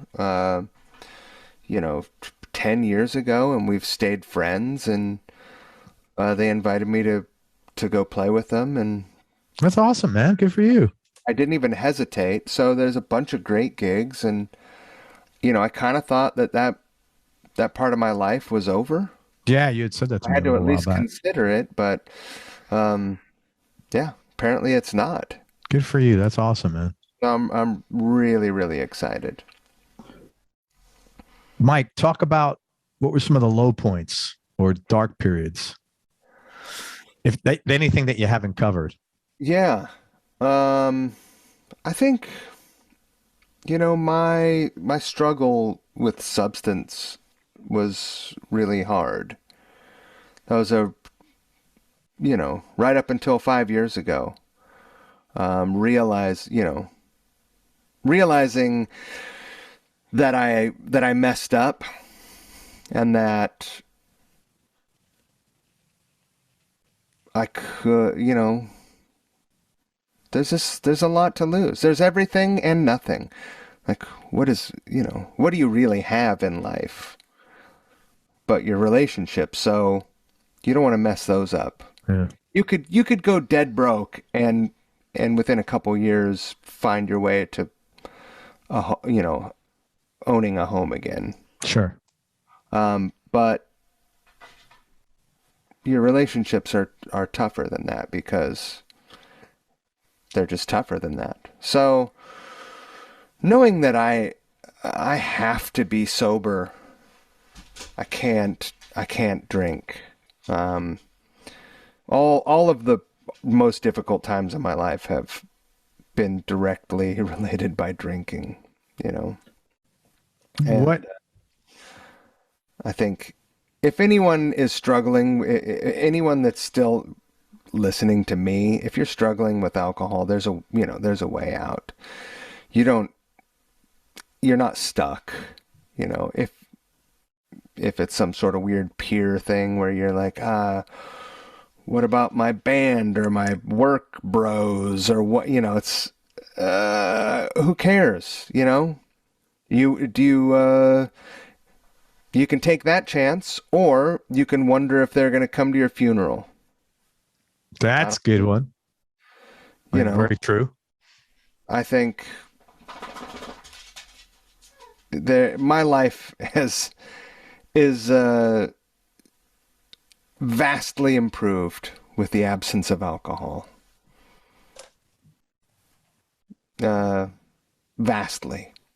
That's awesome, man. It's almost unrecognizable to what it used to be. Well, congrats to you for that, man. That's not an easy. But, there were times when I would wake up in the morning, throw up. I was so dehydrated that my feet were cracked and bleeding. Ugh. And I just remember, seeing my dad jump up from sleeping under a blanket in the living room in the middle of the whole family being there, and just like running down the hall to throw up, and just, recognizing those qualities in myself were terrible. It's a terrible thing. Like, you don't, yeah. Well, congratulations, man. Yeah, thank you. I don't know if I answered your question, but no, you did. That's I mean, that's pretty fucking low. I mean, we kind of jumped right into it straight off the bat when we started talking. Yeah. No, and I appreciate you sharing that. I know, I don't take that for granted. So thank you. Yeah, I think anything you can say that might reach someone is worth saying. Hey, let's take just a quick, I want to talk about gear for a few minutes. What's your go-to right now, guitar-wise, and what other two guitars round out your top three? Oh, right now, almost always I go, to celebrate 200 episodes of the podcast, I got in touch with a buddy of mine, and I said, hey, would you be interested in co-designing a guitar? And so we did. With my buddy Keith from Marvin Guitars, and it's called the CN90, and I'm sorry, it was 100 episodes. So CN, just the two letters in Spanish, CN is 100. Yeah, and then 90 is it has a dog ear P90, just one dog ear P90. Though I'll just show it to you. I swapped out the pickup for a dog ear humbucker because I'm going to use this. I didn't know they make a dog ear humbucker even. Well, Wolf Tone does. So it's this sort of Like a phone meets Mosrite thing. yeah. It's crazy and fun. Real simple, one volume, one tone, big, thick vintage neck. And he's making a second one because I'm just going to take two of them on tour. So it's tuned down a half step, so I can't use it in everything right now. So Rosie, she's got a little hound dog in her, so she's a talker. So yeah, that's my number one go-to. I play a lot of bass. I have a Marvin, that's called a J90 back there. A friend of mine, Mike Bile, also made me a Fender Bird, which is like a Thunderbird with a Fender neck on it, and I've been using that a lot. I mean, I've been really fortunate, that is never lost on me because I grew up with not very much. Sure. And I look around, and anytime I start to get worried, like, oh, I need to be doing this, I need to do that, and I look around and I think, my life is fucking great. The last thing I need is more bullshit cluttering it, but I'll never not want more guitars. I know.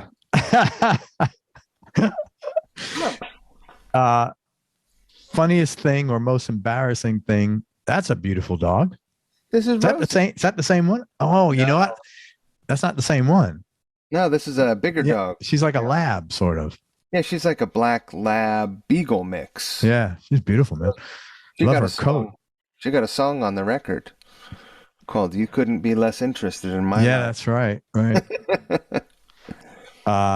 Two dogs that don't swim. Most embarrassing or funniest thing happened to you that's happened to you on stage or in the studio?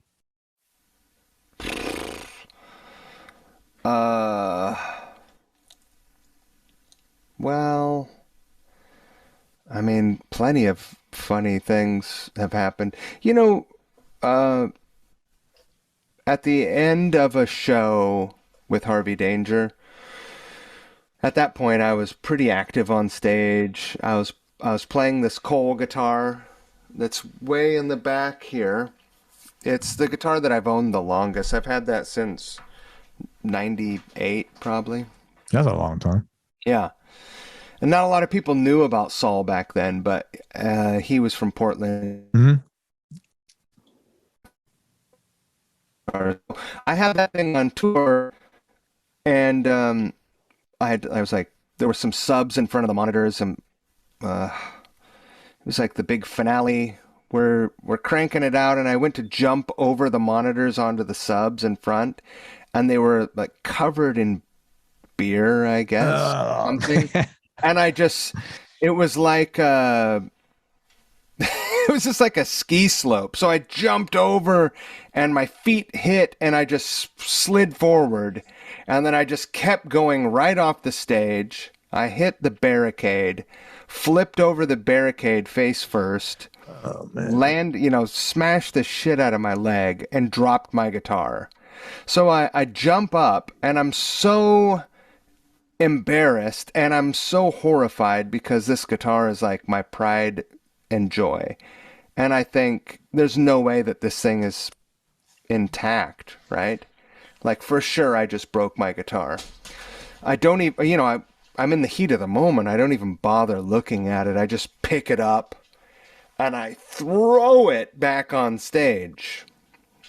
And it goes up and it crashes into my amp and falls to the ground. The band is still playing. I walk through the crowd, out the back of the venue, and go sit on the bus. Oh my God. And I'm just like, I'm mortified. And then my tech comes out after the show, and he's like, "You're a real jackass." And I was like, "How bad is it?" And he goes, "How bad's what?" I'm like, "The guitar." And he's like, "Oh, it's fine." Oh my God. Nothing happened. Like one of the tuners bent, and that's it. My leg, I could barely walk for a week. Yeah. And my pride was a little. I'd hate to see it. Thank God there weren't cell phone videos back then. I'll tell you what. Yeah, that would be all over it, man. So that was bad. Give me Was your it part tantrum? you were just like pissed. Yeah. Yeah. Give me your top 3 Desert Island discs just for this moment.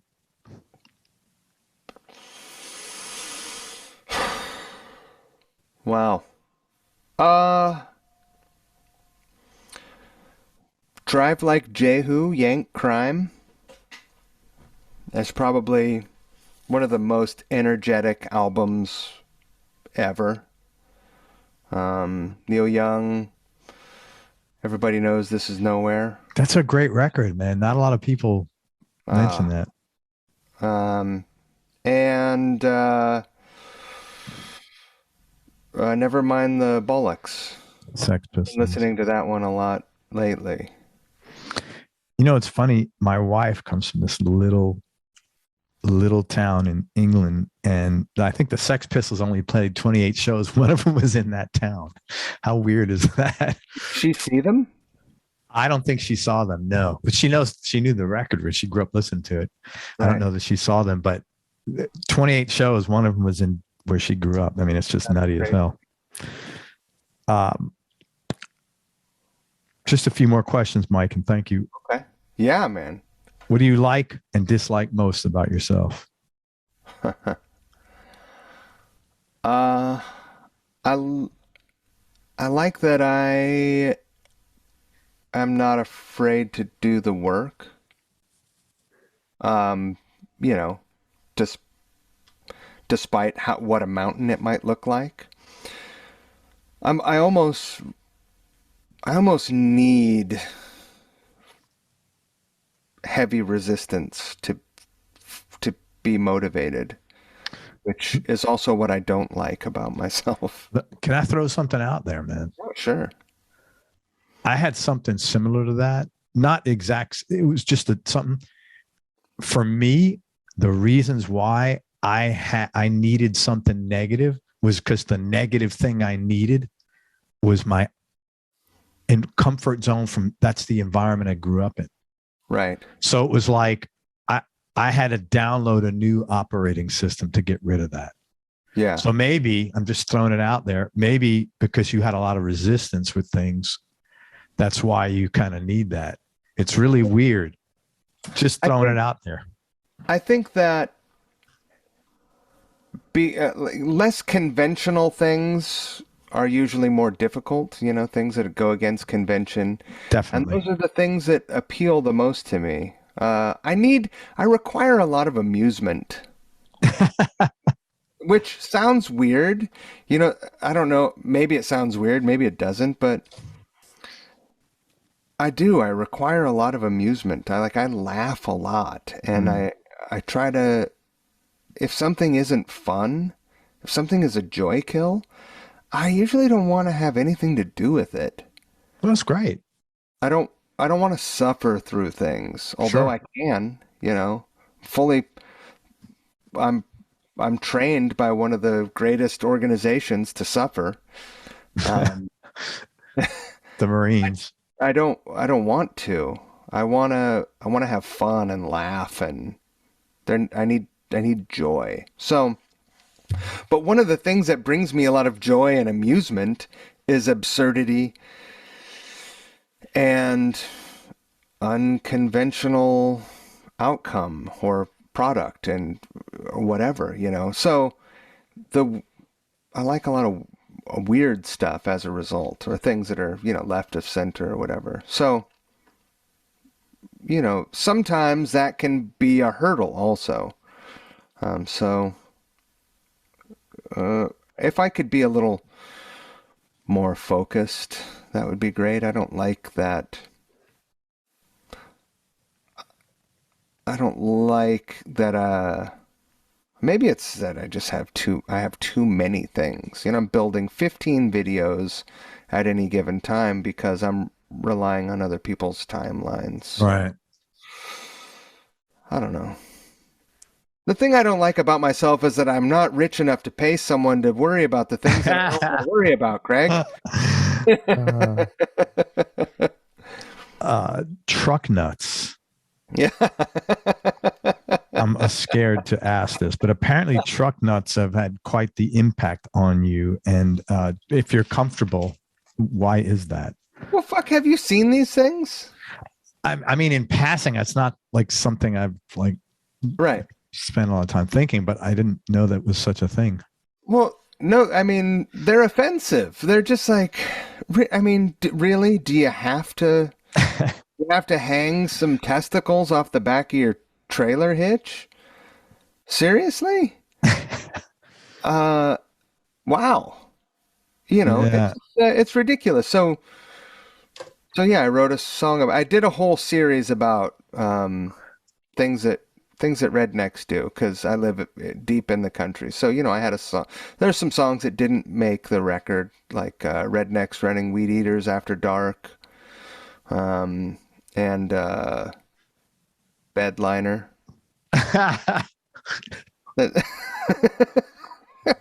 And, you know, like, you can still listen to, you can enjoy them on my Instagram feed. There's a highlight thing on my homepage, which has all those ridiculous things. You can give away like a bonus set of truck nuts, you know, for the first 50, and you like sign each nut maybe or something like, you know, I'm just thinking, you know. Well, no, I'm anti-truck nuts. They're limited edition. They're ridiculous thing. And it's just, you know, there's what are you doing? You know, what are you doing? Do you have to put testicles on your truck? Are you that insecure? You know, I think maybe it's a growing up in the Bronx thing. I just didn't see a lot of them there. Well, I haven't seen any in a long time, but they had a window. Oh, what, like just recently, like in the last 5 years. Wow. Yeah. Yeah, these fucking assholes. I just can't even. And everybody's got their thing, man. That's right. I don't judge. And last question, biggest change in your personality, Mike, over the last 10 years, and how much of that is intentional and how much has just been a natural part of aging for you? I think I'm more patient with my decision making. I'm more patient with seeing things through. You know, I think there was a time when if I saw something that I was giving energy to and it gave resistance, you know, any persisting resistance, I was like, not worth it. This is a pain in the ass.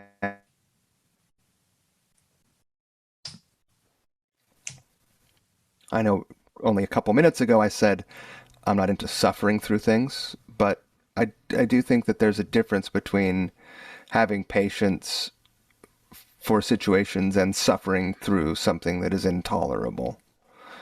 And so I guess at least approaching the ability to recognize the difference has been pretty huge in my life. Cool, man. Let me first of all, thank you for everything. I appreciate your time. Thanks for coming on. Glad we got to hang. It's always fun to talk to you. You're the best. I don't even think this is the longest we've ever talked. No, that time on the phone, and I have to apologize. That was me. We're too much. I rambled on. Not even. When I hung up, I was like, God, that was really selfish, and I felt like shit, to be honest with you. So I apologize. No way. Let me tell people where to find you. First of all, number 2 record is on Bandcamp, so check it out there.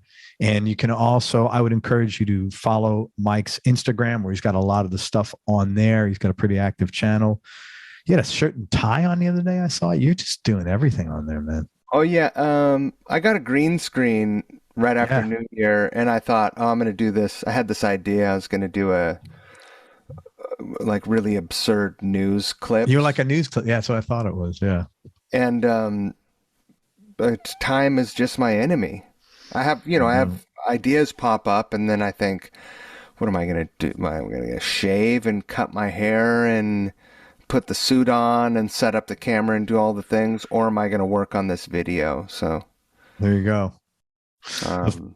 Your Instagram, it's Mike Squires, not Mike Squires. I wasn't sure if that was a fake account because there's an at Mike Squires, and then I am at the Mike Squires. So this so there is a fake account. No, there's another person named Mike Squires who lives in Connecticut, and he's like a hip hop producer, like a younger guy. Okay. And he makes videos, and he's a real productive guy. We're talking about working on something together. Yeah, that would be kind of funny, actually. I can see you doing something fun with that. Since releasing the record, a bunch of people like tagged him. Oh, that's so funny. And he's like, who the hell? Well, it had already been happening at that point. Oh, okay. So, so at that point, I changed my name to Mike Squires, not Mike Squires. Not Mike Squires. Okay, so look him up, Mike Squires, not Mike Squires, on Instagram. Follow him there. Couch Riffs is a really good podcast. You could see Mike and all his buddies out there doing fun stuff and having a good time. It's just couchriffs.com, or it's anywhere that you have audio, and go check out his YouTube channel or watch it on YouTube, and the video, which is probably more appropriate for watching what you got going on. Starship Trooper, you got something cool coming out. Talk about that. Oh man, this I started working on over January 2021. Oh, that's a long time. And this is a 10-minute long Yes song done in the Couch Riffs quarantine video format. It gets increasingly chaotic and more psychedelic as the video goes on, partly because I had to do something to try and keep people's attention for 10 minutes, and we already know that keeping it for 15 is tough enough. Yeah. But there are a lot of people in this video, 17, 18 people. Steve Stevens, Alex Skolnick, Richard Fortas, Kurt Bloch from the Fastbacks, a famous Seattle band. Nate Mendel from the Foo Fighters. There's a ton of folks. It's great. And it is a charity video for roadie relief. Oh, for supporting the roadies during pandemic. Yeah. Oh, that's cool. Also, once things open up, they will refocus their their energies toward helping the greater cause. Like, a lot of roadies don't have health insurance. So if they have some mental health issues, if they need to go talk to, there are not a lot of resources for. No, there's not. People. So I feel good about supporting that. The way we will monetize it for them, and I don't have anything to do with this other than I'm doing the heavy lifting, is that we're going to treat it like rock and roll fantasy camp. So I release the video, and then if people want to, they see, oh, this is amazing, wish I could be in this video, you can. I'll send you the stems. You record and film yourself playing, and we cut you into a version of the video where you are playing with, one of these. Wow, that's a lot of work, man. It is a lot of work, but all of the hardest part of it is already done. I made, this took 13 months to put together. That's a lot of work. And to cut one other part in for a 4-minute section is nothing. Not a big deal. Okay, good. Not a big deal. So that's very cool of you. So that's how we will raise money for roadie relief. It's on his YouTube channel, Couch Riffs. Anything else you want to promote, man? I want to promote goodwill. World peace. I don't know. I mean, world peace is a little lofty, and I'm more of a realist. But I think, you say every episode, happiness is a choice. It is, man. And I want to promote happiness, and I want to promote the golden rule. Do unto others. Yeah, man. Yeah, because you don't have to agree if if you just treat each other the way you want to be treated. There you go. Is there going to be a NAMM? Do you know if there is going to be a NAMM? I mean, I think that they say summer, they're going to do a summer NAMM, but I don't think I can go because I'm going to be playing, man. Good for you. Good luck on your tour. Ugly Kid Joe. I'm really excited. Listen, There's I'm excited for you. Bunch of really, like, shockingly cool stuff. Are States or is it going overseas? All Europe and the UK. That's awesome, man. Have a great time. Yeah, thank you. Very cool. That's great. Happy for you. All right, man. Thanks for coming on the show. I appreciate your time. Thank you for having me. Thank you for also just being an inspiration. And like when I get tired, I just think, you know what? How many do you want to have as many episodes as Craig? Put your fucking work boots on, kid. Well, thanks for being supportive. I appreciate it, Mike. Everybody, thank you so much for listening. If you enjoyed this, share it on your social media channels with your friends. We appreciate your support. Thanks very much to Mike Squires. Please check out his album, #2 record. It's on Bandcamp. YouTube channel, Couch Riffs, and his podcast, the audio Couch Riffs, specifically Starship Trooper. And most important, as Mike said, remember that happiness is a choice, so choose wisely. Be nice, go play a guitar, and have fun. Till next time, peace and love, everybody. I am out. Mike, thanks very much for everything, brother.